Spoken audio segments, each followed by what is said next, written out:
Good afternoon, everyone. It's so lovely to have you all here with us this afternoon.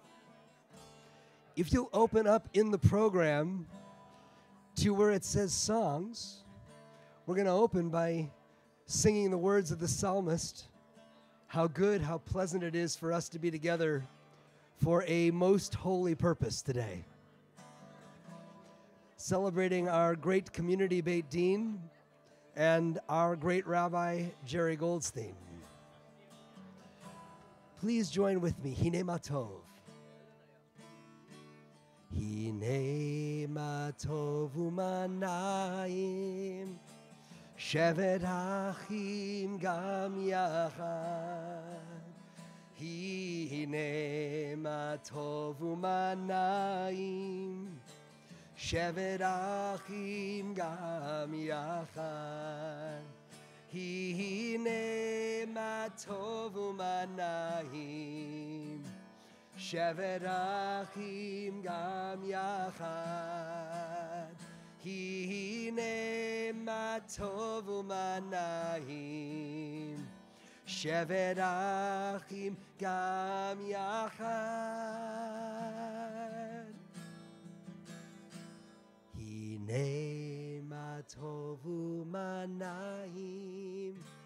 shevet achim gam yachad. Hine ma tov u'manayim shevet achim gam yachad.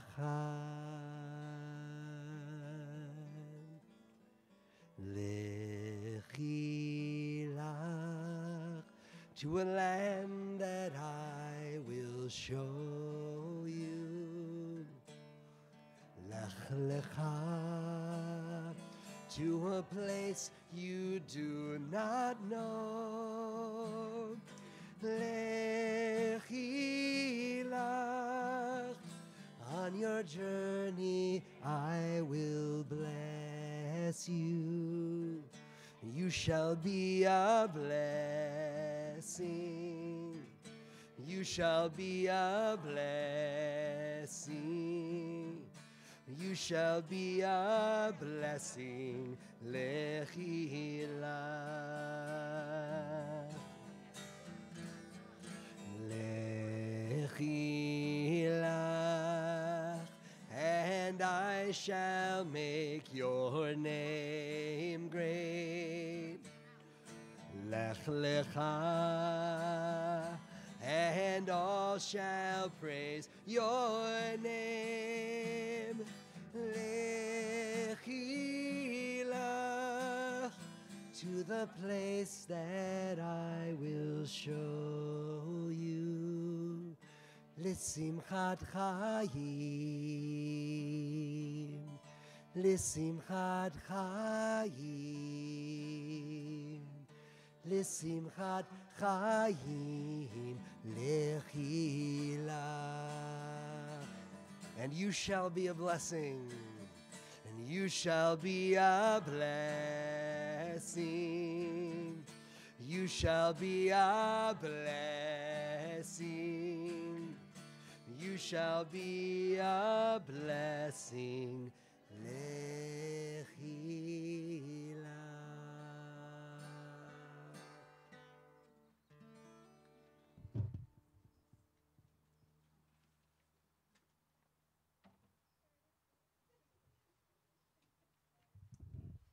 So bruchim habayim, everyone. Welcome to you all. My name is Ken Chasen, and for our purposes here today, I am beyond proud to introduce myself as Rabbi Jerrold Goldstein's rabbi here at Laemmle Temple.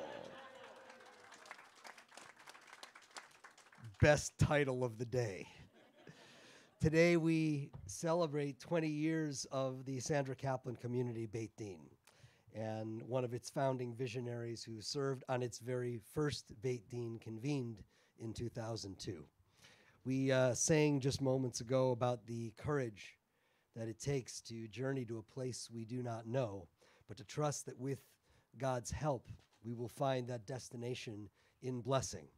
Well, that is exactly the journey that Rabbi Jerrold Goldstein embarked on along with his cherished partners, to found this Beit Din.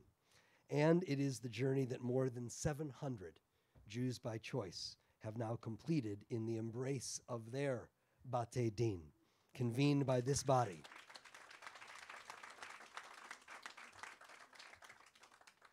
This amazing community Beit Din, which has, as Jerry himself so beautifully described, listened to so many personal stories in which God could be found.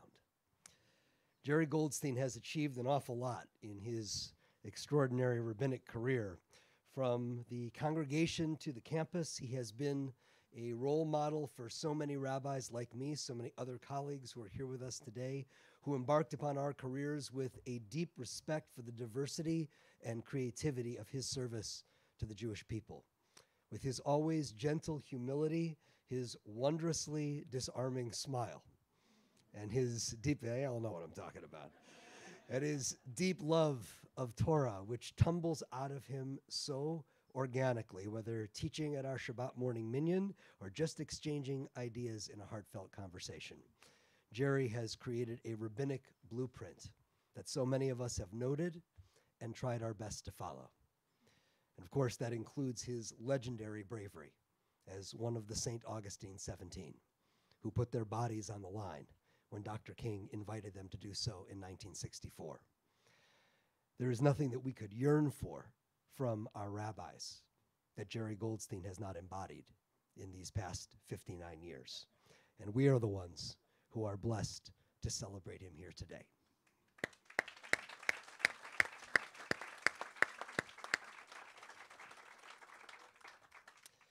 Now, even across a career of this uncommon level of accomplishment, Jerry will tell you that no part of his work as a rabbi has made him prouder than being among the founders of the Sandra Caplan Community Beit Din. And that's because this Beit Din has transcended denominational boundaries and all other dividing lines of race and culture and gender and ethnicity, socioeconomic status, and religion to grow the family of the Jewish people. There could be no more sacred purpose for us to celebrate and support. And so we must begin today by thanking some individuals who have played an especially important role in making this Beit Din and this day possible. I want to begin by acknowledging the leadership of the Board of Governors under the direction of Rabbi Steve Einstein. Their names appear in the annual report that you received along with your program today. And I want to also thank the Beit Din staff under the leadership of Executive Director Dr. Muriel Dance.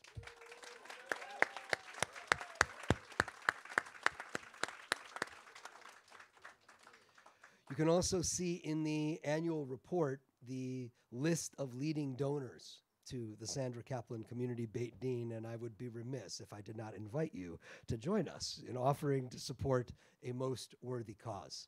Now, today's event was made possible through the support of an outstanding honorary committee and an event committee, and you can find their names listed inside your program. Although I do want to single out a few of the very most generous donors who enabled us to celebrate so robustly here today. They are Rabbi Elliot Dorff, George Caplan, Rabbi Lori Shapiro, Rabbi Haim Dov Beliak and Lynn Beliak, and Rabbi Mark Borovitz and Harriet Rossetto, and Eric Stockel and Ruth Waddell. Let's give them a round of applause.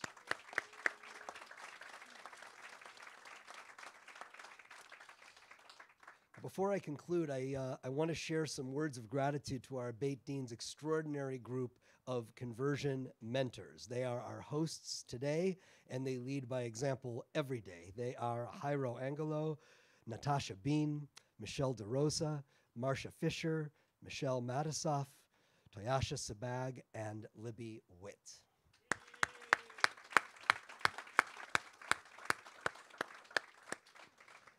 And I would be remiss if I did not point out that among our many distinguished guests here this afternoon, we are delighted to welcome a most fearless activist in the movement to advance civil rights. And for 16 years, our Los Angeles City Controller, Dr. Rick Tuttle, is with us here today. Welcome.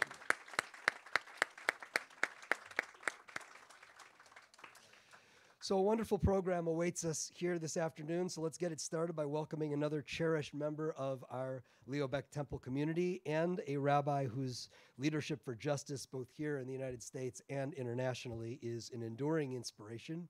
He is also a longtime dear friend of Rabbi Jerry's, and they have worked together both at Hillel and for the Sandra Caplan Community Beit Din as partners and advocates. It is my pleasure to invite forward Rabbi Haim Dov Beliak.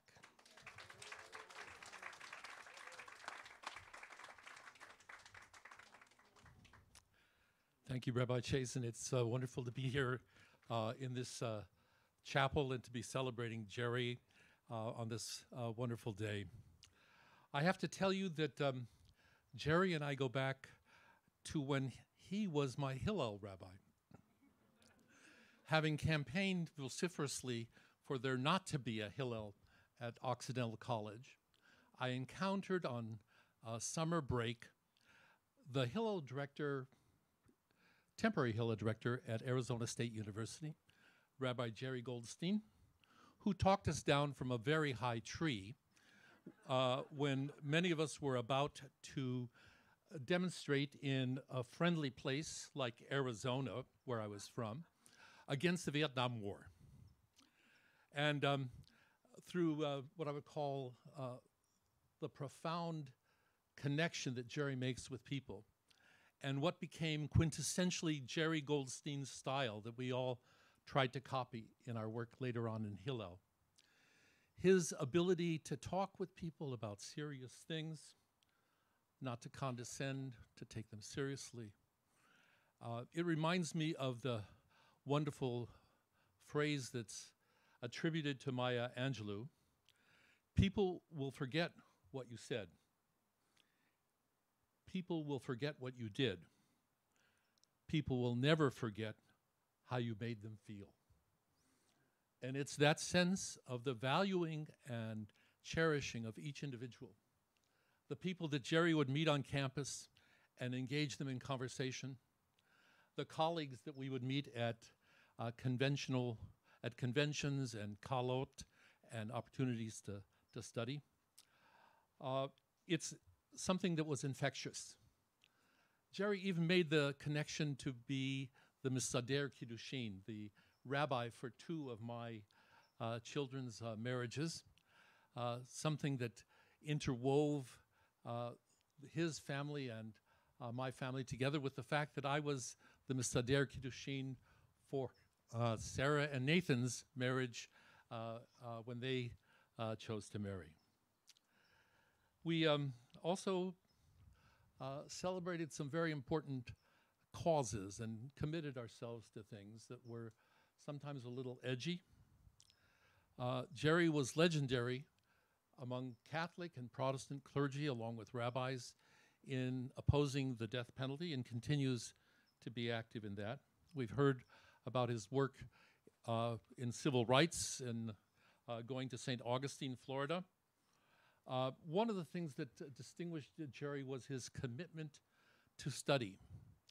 In the old library in the building that is now refurbished, for some 25 years on Thursday mornings, with a group, some of whom are here, Alan Mahler is here, we managed to complete reading all of Franz Rosenzweig, all of Hermann Cohen, a good portion of Emmanuel Levinas, and all of the very complex pre-translation book, Torah, from a heavenly source.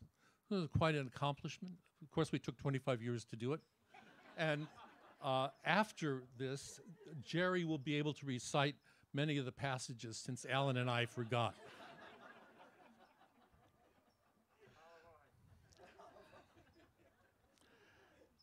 We also took study very seriously in other places. We spent a summer studying with Arthur Green in Colorado. We spent a summer studying with Richard Levy at the Newton Seminary. And that was the place where Jerry helped me figure out how to use a Mac computer. I bought it, but Jerry understood how to use it. We were often convention spouses together, where we would discuss all the theories of the latest books and talk ourselves to sleep. And we participated in each other's families. During one of my sabbaticals, Jerry was the uncle that participated with our family living in Jerusalem. Francis came to join us, and we had some wonderful, memorable times. So the tradition says that you should acquire a friend and find a teacher. And I was uniquely blessed, as we have all been blessed, by the fact that Jerry has been our rabbi, he has been our friend, and he has done so with a remarkable sense of balance, judiciousness, and loving kindness. We're about to read the book of Ruth, and with this I'll conclude. The emphasis has been for the last several years on the remarkable nature of Ruth's loyalty. But there's a prehistory. I just told you a little about the prehistory of Jerry before he became active in the Sandra Caplan Beit Din. There's a prehistory to the book of Ruth. It's a history of famine, pandemic, exile. And what do you do in that time? Well, one of the things you do is indeed you find a rabbi, you find a teacher, and you retain your willingness to judge everyone with a sense of not prejudice, but fairness. A very difficult thing to do sometimes in the heat of politics and all of the demands that happen. In a sense, the book of Ruth is also the book of Boaz and Jerry. Jerry's Hebrew name is a fabricated name. He once confessed it's Yoram. So I want to suggest that we rename him with one more Hebrew name, signifying everything that Boaz meant in terms of his strength, his ability to be judicious, his ability to be a person of great perspective. We celebrate Jerry. We acknowledge also the wonderful family, Francis, their children, their grandchildren, who are here somewhere. I lost track of. There they are. Everybody, I don't know why you're in the back row, but you should be closer. We're very pleased that David is here with his children and wife and daughter-in-law. We are very proud of the fact that the Goldstein family is prospering and doing some very interesting things. We Reform rabbis have a tendency to end up with a couple of children, grandchildren that are Orthodox. And that's been one of the great pleasures of our life, to not only think about the diversity of the Jewish people, but to live it in our families. Thank you, Jerry. Thank you, Francis.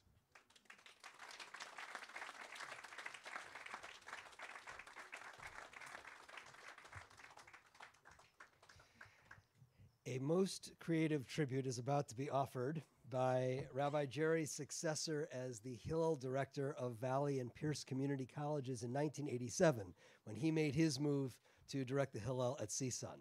She later became USC's Hillel director, where I worked as her summer intern during my rabbinical school years. And later, she became the university's first ever Dean of Religious Life. She has gone on to edit the CCAR Journal, and she and her husband, John, are among Rabbi Jerry's and Francis's most cherished friends. I am delighted to welcome Rabbi Susan Laemmle.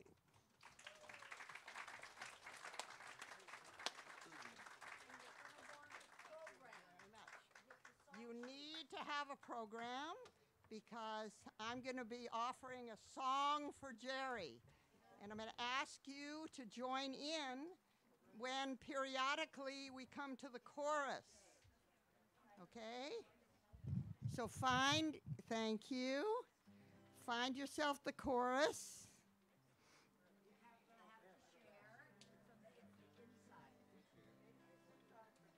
Yeah.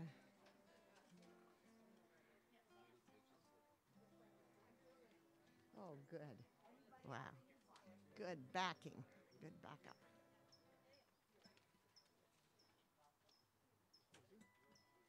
We're ready?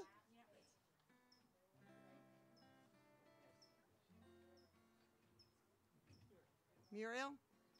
No,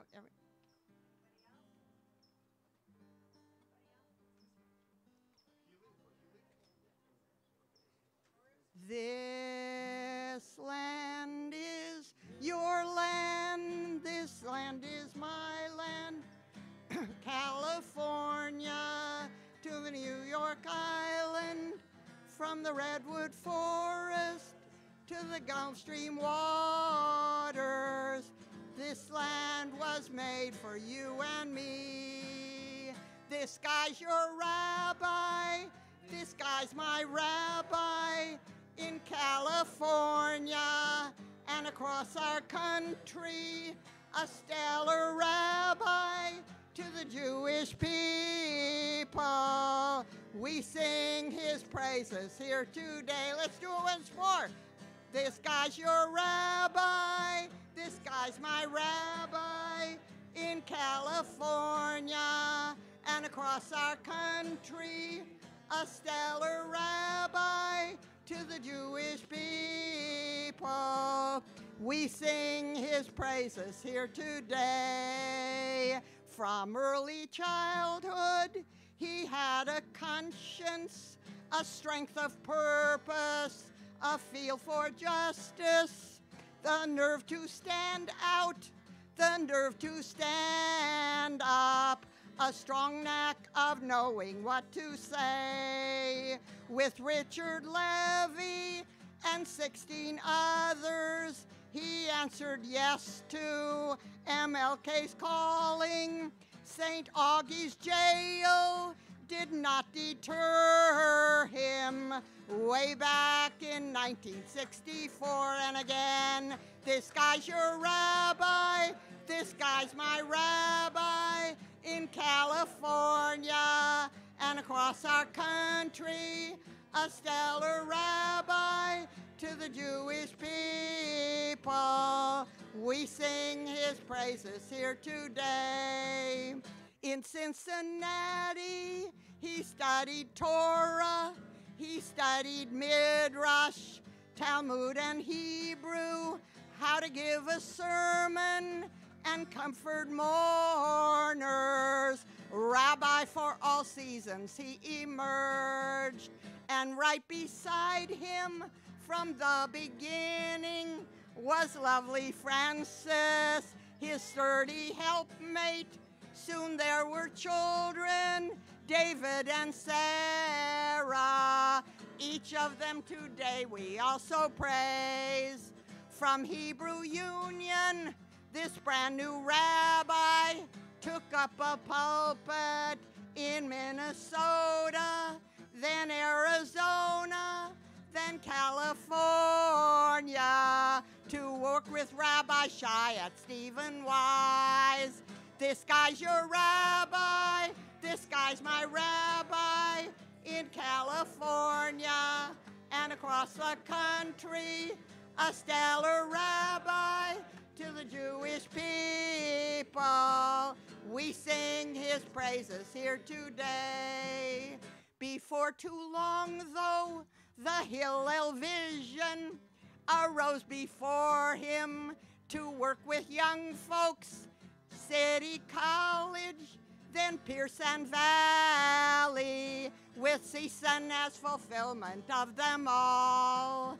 Back in the 60s, when Cesar Chavez was leading workers amidst our farmland, our Jerry Goldstein joined in the marches and banished grapes from Hillel and his home. And in the 80s, he went to Russia with trusty David to aid refuseniks. And 2 years later, he and Frances sabbaticaled in Eretz Yisrael. And in the 90s, B'nai B'rith Hillel honored our Jerry at its big meeting. with the Jacob Burns Ethics Recognition Award, of which he was justly very proud. This guy's your rabbi, this guy's my rabbi in California and across the country, a stellar rabbi to the Jewish people. We sing his praises here today. For Hillel colleagues, he was a mainstay. For Hillel students, he showed the Jew way till Shabbat dinners at home with Francis drew him to say enough with work.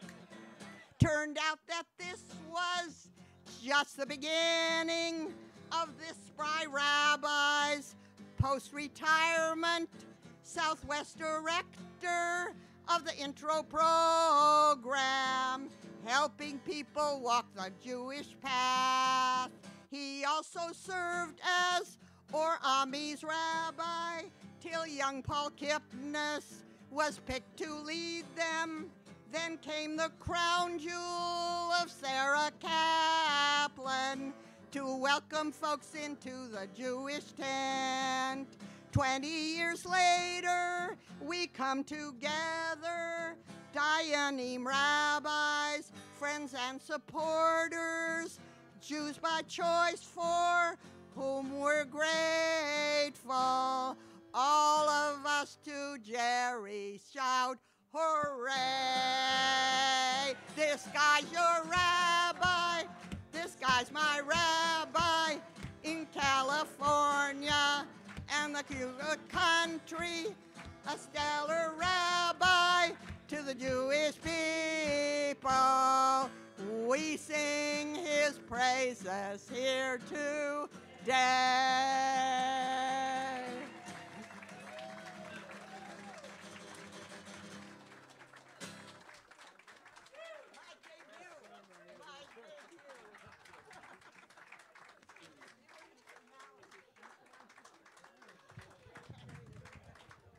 Rabbi Susan Laemmle will be appearing nightly at the Troubadour.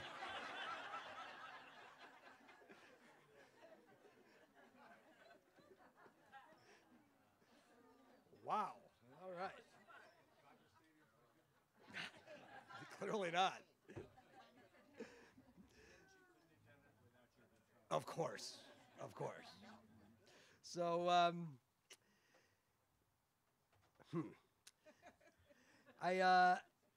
I want to point out, Rabbi Jerry has been well, we share a lot of things in common, but one of them is the love of the great music of Debbie Friedman, Aleha Shalom, blessed memory.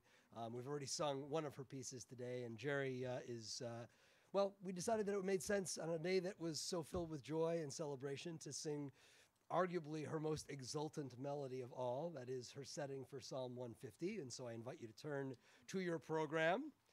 If you have not had enough of singing yet, we're definitely going to get you singing. And so we invite you to join with us, Psalm 150. You can find the words in Hebrew, English transliteration for the Hebrew in the middle of the song page.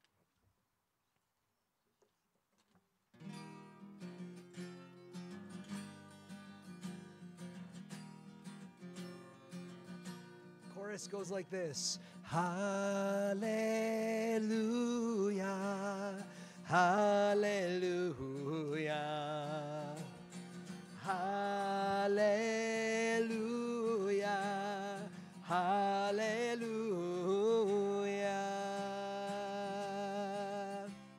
hallelujah, bekodsho, hallelujah, birkia uzo, hallelujah, vigvurotav.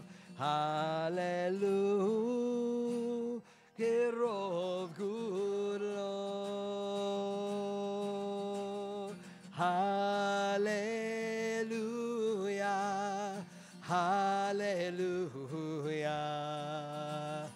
hallelujah,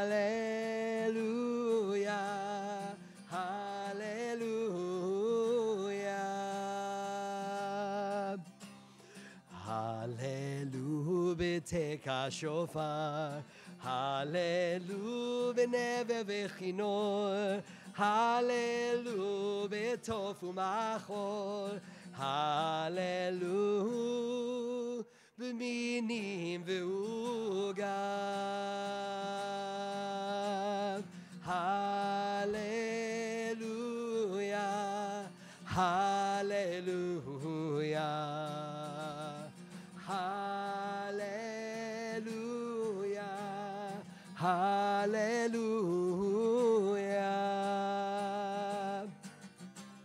הללו בצלצלי שמה, הללו בצלצלי תרועה, כל הנשמה תהליה, כל הנשמה תהליה. Tyria. Hallelujah. Hallelujah. Hallelujah. Hallelujah.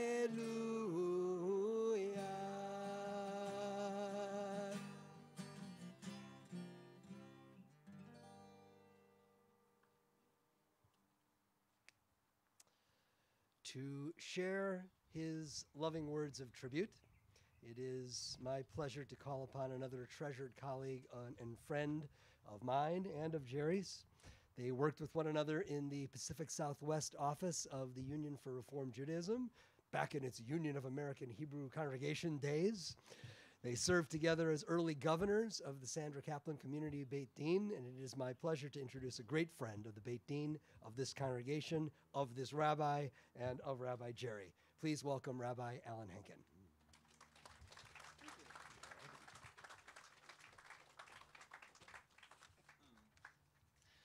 Thank you so much, Ken. I always love being introduced by you. You're so eloquent. After you introduce, I think to myself, God, I'd like to meet that guy. I'm grateful for this opportunity today to say a few words to honor my friend and my mentor, Jerry Goldstein, a man whom we all wish to emulate. I do regret that this event is being held in the shadow of the massacre at Uvalde, and yet that tragedy only highlights how desperately we all need the values that Jerry embodies, his kindness, his empathy, and his passion for justice. You know, I don't know when I first met Jerry Goldstein. I think that day is just lost in the midst of time. But when I became regional director of the Pacific Southwest Council of the Union of American Hebrew Congregations, I already knew him pretty well. And I know that there are some old UAHC, URJ staffers here. Joey and Julie are here. Arlene is here. And there they are, Arlene and Eli. And I know I received a number of notes from other members of the staff at that time, Jerry, asking me to wish you well on their behalf. This was around the year 2000, and Jerry had retired from Hillel at CSUN, and he'd begun a post-retirement career at the UAHC, directing our Intro to Judaism program, and then serving as assistant director to my predecessor, Alice Dubinsky.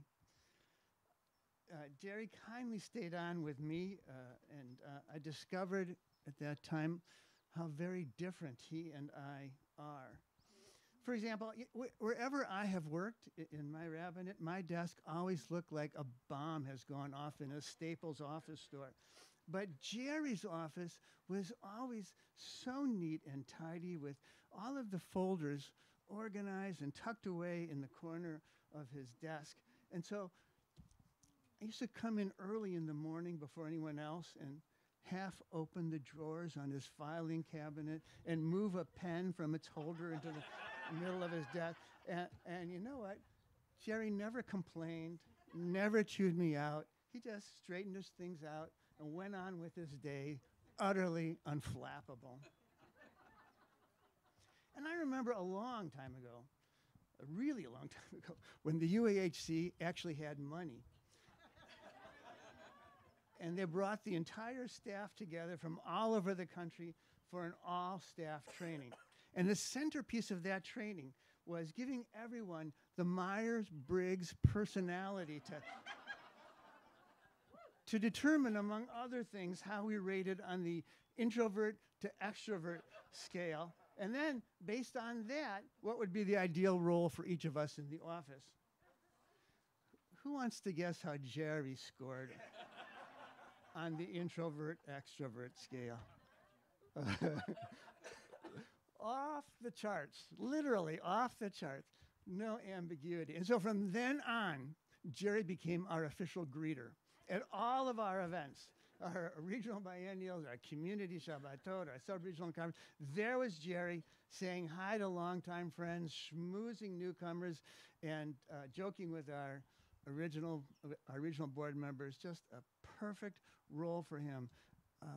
More than anyone else I know, Jerry really does embody that rabbinic adage from Pirkei Avot, Mekabel et kol ha'adam b'sever panim yafot. We should greet every person with a pleasant countenance. And then back in the early 2000s, Jerry was already working on another project, this one with his Hillel colleague, Richard Levy, and with Elliot as well, putting together this interdenominational rabbinic court that would serve non-Jews who were choosing Judaism. It was just such a Jerry Goldstein program, a program to welcome people into Judaism based on a collaborative vision. And Jerry was the behind-the-scenes guy in those days. He took the notes, he recorded the minutes, he attended to the hundreds of tiny details that go into the creation of a project of this magnitude. His passion for this Beit Din has not waned in the past 2 decades. It's been extraordinary, Jerry. And so, Jerry, all of us here are deeply grateful to you for all of your hard work to bring the Sandra Caplan Community Beit Din into existence. And here we are now 20 years later on the anniversary of 2 decades of community service, celebrating you and the Beit Din that you helped to create. Jerry, thanks for your imagination and for your leadership and for your menschlichkeit. And while I'm at it, Francis, thank you also for all the good you have done in the classroom and in the community and for us all, the whole Jewish world, and for the support you've given Jerry in the work that he has done, for the openness of your home and your heart. Jerry and Francis, such an incredible team. Jerry, Adonai Varecha Kol Ma'aseh Yadecha, may God continue to bless all the deeds of your hands. Yeshar Koach.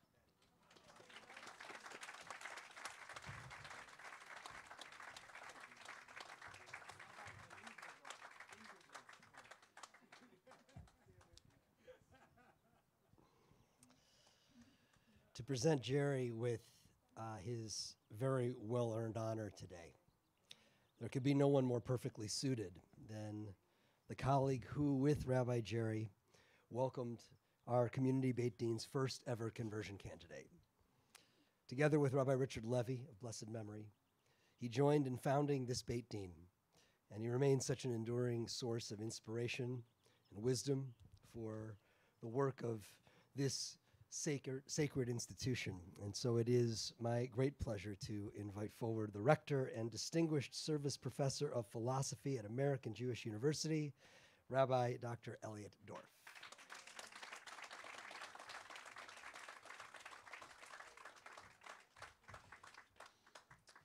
It is rare these days that I'm honoring somebody who's older than I am. But I want to thank you for that. When it all started with lunch. Richard and I had lunch in 1997, and we started talking about the possibility of having an interdenominational Beit Din. And that then led to monthly meetings that Jerry took notes for and very much contributed to. He calls himself the note taker, but let me tell you, he had a lot of input in those conversations. Rabbis from all of the denominations. We wanted the Orthodox to be part of it as well at the beginning, but they refused to do that. But we created protocols that, first of all, talk about the educational process of making somebody a Jew, what any sponsoring rabbi would have to do to cover in order to be able to bring a candidate to the Beit Din for conversion, so that this would be a really serious process. And we all agreed, not just in the conservative movement, but in the Reform Reconstructionists and trans-denominational rabbis who were going to be part of this, that candidates would have to go through the rites of conversion. So that would mean either full circumcision or hatafat brit for men, and then for both men and women, mikvah. And then, over the course of time, we also created a kind of mentoring program, this is more recently, so that once having converted, people who have converted have some support mechanisms to do this. I have to tell you, Jerry and I were just joking, 25 years ago when we first started this, did we really think we're going to still be doing this? And I must say that, you know, I'm a philosopher. I have a doctorate in philosophy. I do a lot of that stuff. And this kind of thing about getting involved in conversion was just because of that lunch that one day. And although I'm very much committed to it, I mean, I think, first of all, we Jews are in deep demographic crisis, and we really need to welcome anybody who wants to be Jewish. I also think that that we are much too reticent to talk about the value of our tradition to people who are not part of it. And I must say that in having been on many Batei Din, many of them with Jerry, every time I come away with a renewed sense of how lucky I am to be Jewish. And when you hear people talk about why they want to become Jewish, over and over again, I hear at least two things. Number one, a strong sense of family and community in our tradition. And number two, that you can ask any question. We take it for granted. We take all of that for granted, but you need to know, I do a lot of interfaith work, you need to know that in other traditions, it's just not that way. I do some work with teachers in Catholic high schools, most of whom themselves are Catholic, and the priest with whom I do it says to his fellow Catholics, we Catholics are good at reception. We receive what we are told. At which point I tell them Jews are terrible at reception, right? We question everything, right? And you need to know that the Catholics are much, that most of the religions of the world are much more like the Catholics than they are like us on that issue. If you're a Buddhist, you have to take whatever the guru tells you, right? So, I mean, it's a real gift that we have, that we are able to question everything and to learn from each other that way. It's something that is, well, I was telling Dan Chevis the story. I was asked to do, well, the Brentwood Presbyterian Church has services on Sunday mornings from 9 to 10 and from 11 to 12. And from 10 to 11, they have adult education. So last year, they decided to do the religions of the world. And so I was Judaism for an hour, okay? So I started out by saying that before I talk about any of the content of Judaism, you need to know a lot about its mode, that it's very argumentative. And it's not because we're nasty to each other, it's because we take each other seriously. And in order to respect each other, we listen to each other and we try to learn from each other and challenge each other, and that's how we all learn. At the end, and then I talked a little bit about the substance of the movement, of the religion. At the end of it, a man in his late 50s came up to me and he said, now I understand something. I said, what do you mean? He's an aeronautical engineer at Northrop Grumman, and he said, anytime I suggested that we do something differently, I would get slammed down, except when I had a Jewish boss. Right? So you need to understand that this tradition that we have is really remarkable. We just take it for granted if you were born into it. But it's a really remarkable tradition, and I've been so lucky to have been steered by that lunch and by Richard and Jerry and Dan Chevis was part of it from the beginning. Laura Geller was part of this from the beginning. To be able to introduce people to this rich tradition that those of us born Jewish just accept and assume. And I must say that it has been a real gift, Jerry, that you've been part of this from the very beginning. I can't count the number of Batei Din we've been on together, those 4 people. Anyway, no, we try to be nice. And it's just such a gift to the Jewish people and frankly to the world that you have been really part of this from the very beginning. He's done that not only in terms of serving on Batei Din, but He was the first one to be a trustee of the Board of Governors. In other words, contribute rather significant amount to the Beit Din. And on that level, it would be remiss of me not to mention the fact that none of this would have gotten off the ground had George Caplan not helped us get this off the ground. And really, thank you, George. And he continues to be a real mainstay of this project. So, Jerry, if you will come on up, I'd like to present to you a visual presentation of candlesticks. This is going to be something that every one of our candidates is going to get. It'll be candlesticks and a recipe for challah, and and a challah cover, and and also the brachot that you say when you light the candles. So thank you, in a bag from the Sandra Caplan Community Beit Din. So thank you.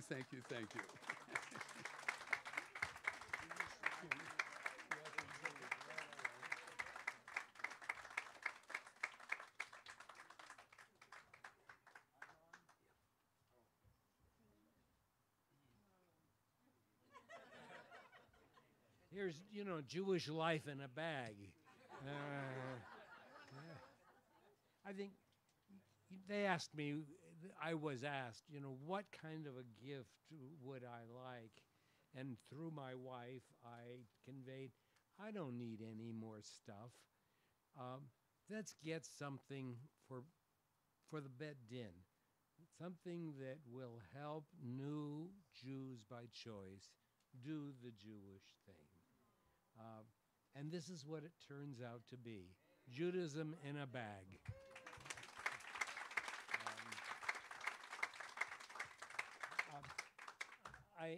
My friends and relatives, and anybody else who's here, I want to thank you all very much for this day. It's been an awesome chorus, literally from Susan, but from all you guys who've spoken, and I'm really thankful to all of you and all of you who worked on putting together this event, and it's really very, very nice to be praised as an old man for what I've done in my life.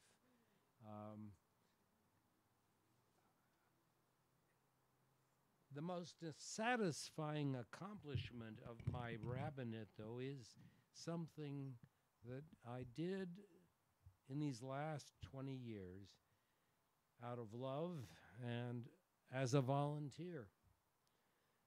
I joined an inspired team of LA rabbis who came together back in the 1990s, and we reimagined how non-Jewish people who wanted to embrace Judaism could be better received in our community. And the result of our work together was this uniquely modern Sandra Caplan Community Beit Din. Do you know that the word conversion never occurs in the Bible? It's never mentioned anywhere in the Tanakh. Even in the book of the Bible, which talks about the most famous convert in the history of the Jews, and that is Ruth. She never had a conversion ceremony. She was a Moabite woman. She was married to a Jewish man. Her husband died. Normal thing, go back to your parents in Moab. Not Ruth. She went to her mother-in-law, to Naomi, and she swore loyalty to Naomi. She said, wherever you go, Naomi, I will go. Your people will be my people. Your God will be mine. And poof, it was done. She was Jewish. There wasn't any witness. There wasn't a Beit Din. There wasn't a mikvah. Poof, sudden choice. There wasn't even a certificate. Just a story in the Bible. Pretty amazing. My professional career began at Mount Zion Temple in Minnesota back in 63. And about 6 months later, after I got there, one of the Sunday school teachers came to talk with me about her daughter, Alice, a girl who'd grown up in the congregation. Alice had met a wonderful young man, and they were thinking about getting married. There's only one problem, Mrs. Friedman told me. He's not Jewish. Can Tom become a Jew? Never had thought about a situation like that when I was at HUC. They didn't teach us about anything like that. Mrs. Friedman, I'd love to answer your question, but give me a few days to find the proper answer. And naturally, I made an instant beeline visit to my senior rabbi's office to discuss the situation. Hey, how does Tom get to be a Jew? Oh, it's easy, my boss said. You just schedule a couple of meetings with him and you explain Judaism sort of simply, and then you say to him he's converted, and the main thing is just keep it quiet. Don't embarrass Mrs. Friedman. Okay.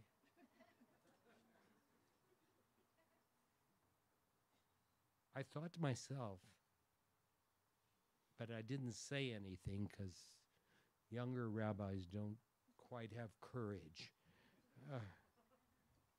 I thought to myself, what's so embarrassing about conversion that you have to not talk about it?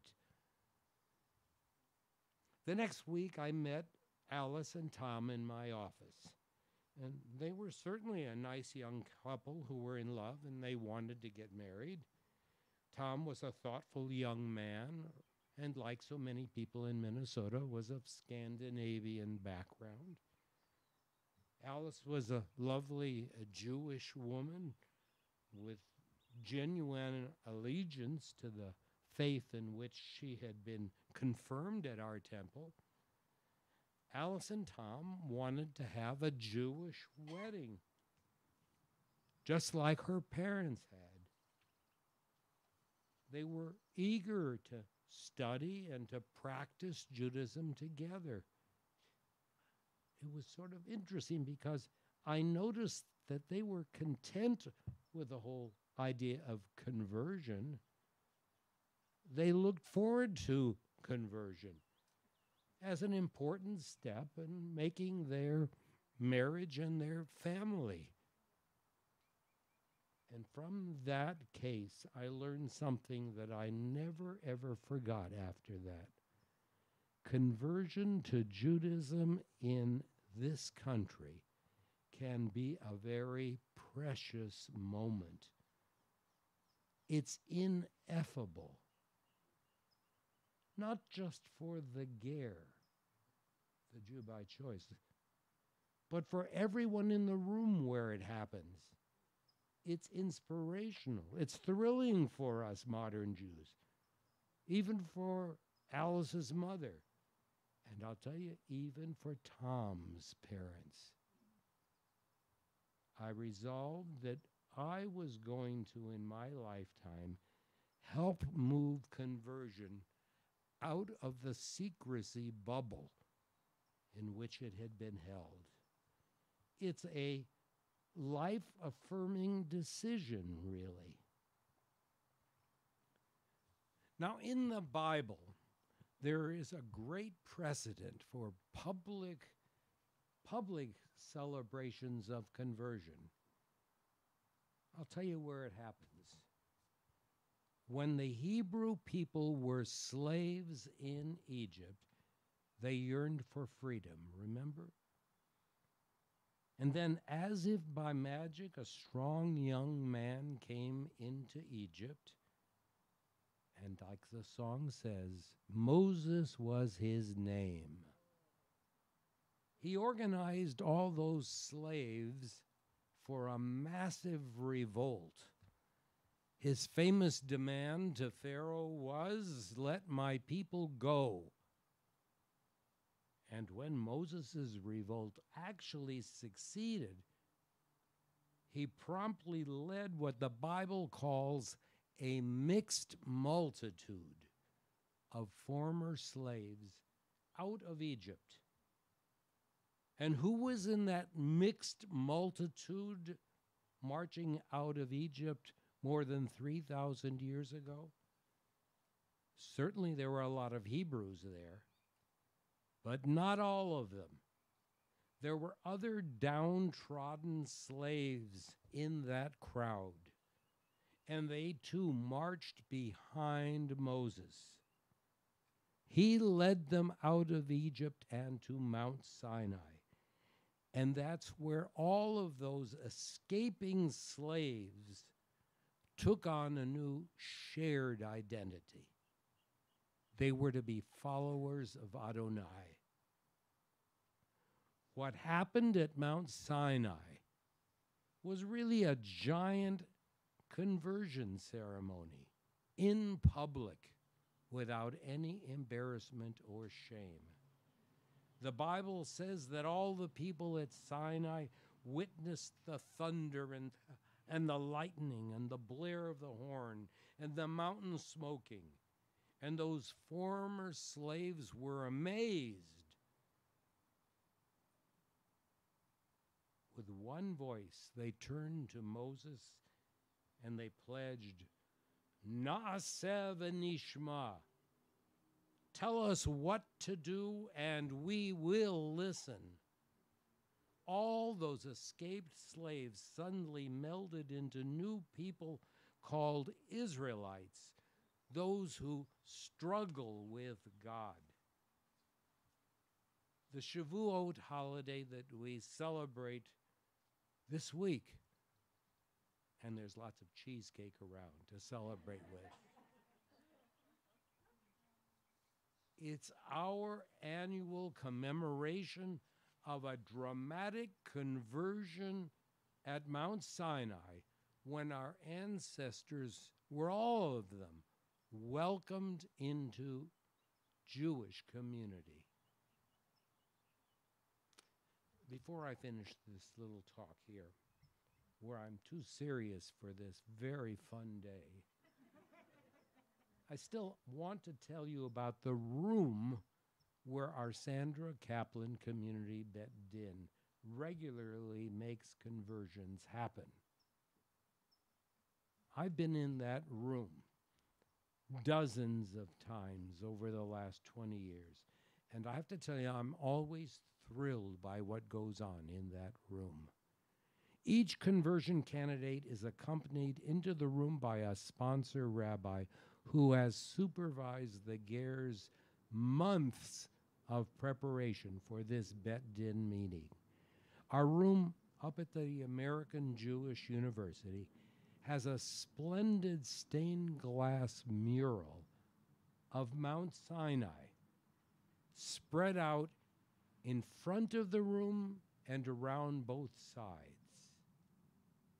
The candidate is seated right at a table right in front of that Mount Sinai mural. 3 rabbis serve as the required dayanim, judges, for a Bet Din session. We sit right in front of Mount Sinai, and we represent the generations of Jewish life that have gone on since antiquity.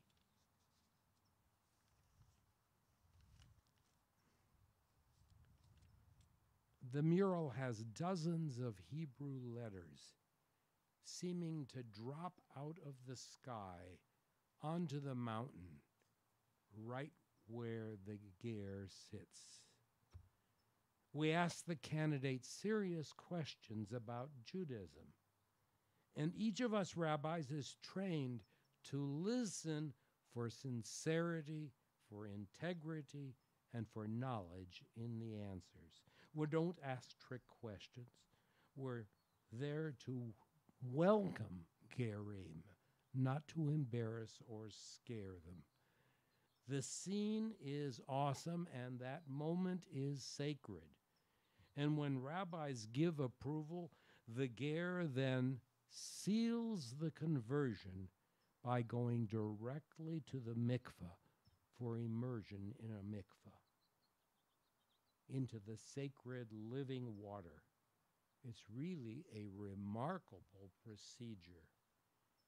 And it has been a privilege for me, every time I've served on that bed din, to be part of a holy journey into Judaism. It's truly, I find, a remarkable Jewish event to be part of, to consecrate an identity transition, an identity transition. It's a remarkable event. And the first thing we do after that is sing Mazel Tov.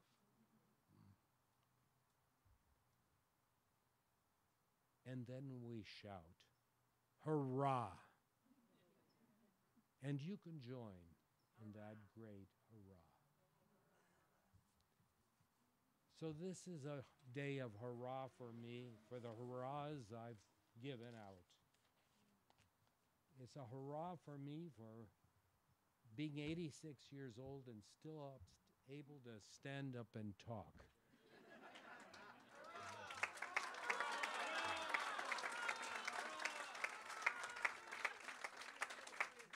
It's been a privilege to be a Jew in this world. It's been a privilege to be a Jew here in Los Angeles. It's been a privilege to celebrate Jewishness in my life and in my children's lives and in my grandchildren's life and the two great-grandsons who are already coming up the train. They know how to say Mazel Tov.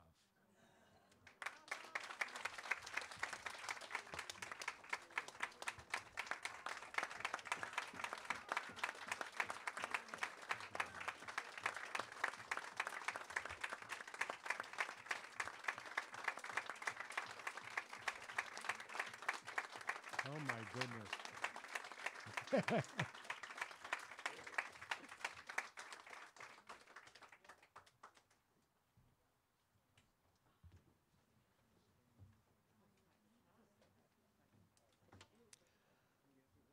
For our dear friend Jerry, and for Francis, and for their loving family gathered here, for their incredible circle of friends and community and partners who have celebrated today the extraordinary life work of Jerry and his partners in this community Beit Din.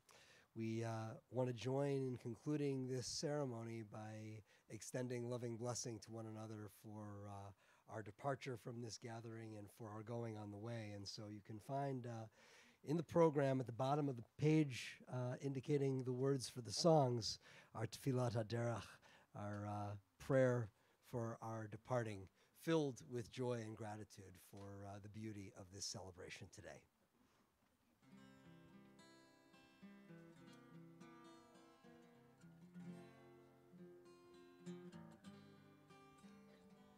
May you be blessed as we go on our way. May you be guided in peace. May you be blessed with health and joy. May this be our blessing. Amen. Big amen. Amen. Amen. Amen. May this be our blessing. Amen. Amen. Amen. May this be our blessing. Amen. May you be sheltered by the wings of peace. May you be kept in safety and in love. May grace and compassion find their way to every soul. May this be our blessing. Amen. Amen. Amen. May this be our blessing. Amen.